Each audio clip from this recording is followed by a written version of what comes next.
Chubby chicks talaga ako dati at talaga namang pinangarap ko na magkaroon ng jawline or kaya naman maging hugis bigas. Sa mga gustong magkaroon ng V-shape or parang hugis bigas na face o kaya naman jawline or malesen yung mga chubby chicks natin dyan or double chin, itry nyo na tong Anlan Face Care Shining V-Face Device. Alam naman nating lahat na napakamahal talagang pumunta sa aesthetic clinic at talaga namang magastos magpaganda at magpaganito. Pag meron tayong ganito, anytime, anywhere, pwede nating gamitin. Ito yung power button niya, ipipress mo lang siya ng mga 2 seconds.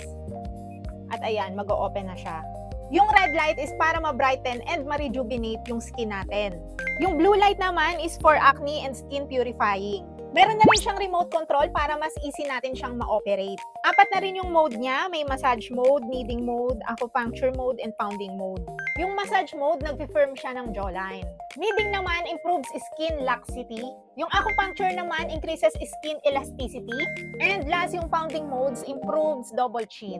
Meron na rin siyang 9-level intensity adjustment. Kaya kung wala ka pang budget or wala kang time pumunta sa mga aesthetic clinic pero gusto mo ng maintenance, ito na talaga ang sagot. Trusted ko na talaga tong Anlan kasi magandang brand at talaga namang may quality. Kilalang kilala talaga tong Anlan para tumulong sa mga pagpapaganda natin. And syempre, consistency is the key para ma-maintain at ma-achieve natin kung ano man yung mga gusto nating mangyari.